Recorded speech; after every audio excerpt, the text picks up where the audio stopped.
சாரதா கிருஷ்ண பிரசாத் விஷயம் எல்லாம் கொஞ்சம் அடங்குனதுக்கு அப்புறம், மறுபடியும் அந்த போலீஸ் வந்து சரத்சந்திராவுக்கு கால் பண்றாரு. "சார் உங்களுடைய ஒய்ஃப் ஷோபா சந்திரா இறந்துட்டாங்கல்ல, அந்த விஷயமா கொஞ்சம் பேசணும்" அப்படிங்கிறாரு. "ஆமா, பல வருஷத்துக்கு முன்னாடி இறந்துட்டாங்க. நான் எந்த கம்ப்ளைண்ட்டும் குடுக்கவே இல்லையே" அப்படிங்கிறாரு சந்திரா. "சார் நீங்க குடுக்கல. ஆனா அவங்களுடைய டெத் வந்து ஆக்சிடென்டல் கிடையாது சார்" அப்படிங்கிறாரு.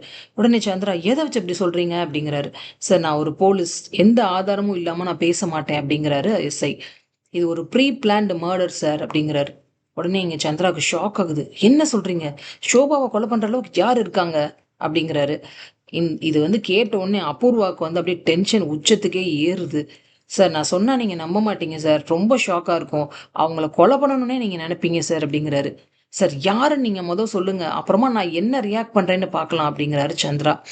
இந்த பக்கம் பார்த்தா, சிவா வந்து ஒரு வழியா பூமிய மீட் பண்ணிர்றாரு. அவங்க அம்மா, அப்பா இறந்து போயிட்டாங்கங்கிறத சொல்றாரு. பூமி ரொம்ப உடைஞ்சு போய் அழறாங்க.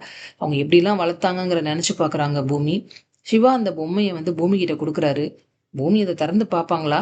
கேமரால இருக்கிறதெல்லாம் அவங்களுக்கு கண்டுபிடிப்பாங்களா? அவங்க சித்தி தான் அவங்க அம்மா கொலை பண்ணாங்கங்கிற ஆதாரத்த எடுத்துட்டு அவங்க அப்பா கிட்ட காட்டுவாங்களா? என்ன நடக்க போகுது அடுத்து? வெயிட் பண்ணி பார்ப்போம். சீரியல் அப்டேட்ஸ்க்கு எங்க சேனல சப்ஸ்கிரைப் பண்ணுங்க. மீண்டும் அடுத்த அப்டேட்டில் சந்திப்போம்.